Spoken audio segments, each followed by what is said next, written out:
Alam mo yung budget, totoo po yung kung ma-increase natin yung budget, maganda yun po. Pero mas importante, mag-focus tayo yung sa mga events na kaya natin. Yung basketball team, aabot ng mga 20, 20 players, may coaches pa, kung ilan lang ng mga tao sinasupport natin. Walang pag-asa yan sa Olympic, hindi naman mananalo ng gold. Samantala ito si Carlos Yulo, nag-iisa lang yan, nakakuha na ng 2 golds. Let's focus on those sports na talagang pwede ang Pinoy na manalo.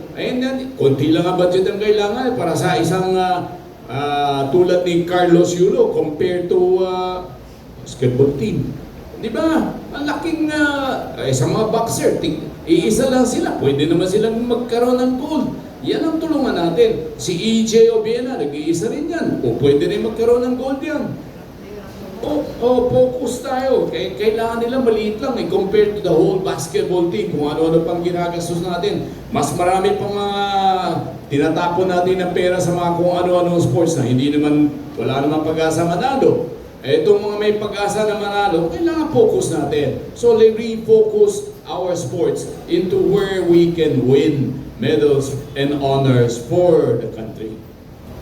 Yeah, may bagong sport di ba yung breakdance?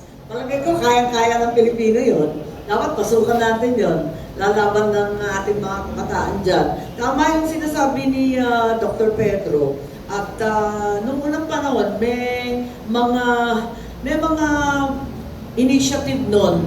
Kasi lakas-lakas ng PBA nung panahon na yun. So yung PBA tumutulong sa ibang sports na hindi kasing lakas.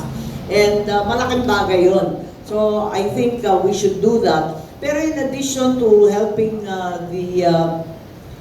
the athletes, may issues din tayo sa sports infrastructure. Kasi kulang na kulang yung football fields, halimbawa. Kulang na kulang yung ating velodrome. Wala na ng Tour of Luzon para sa mga siklista. So marami talaga tayong kakulangan sa mga gymnasium.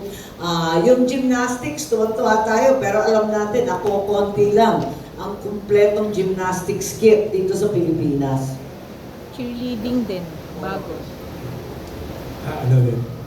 Maganda yung sinabi nyo.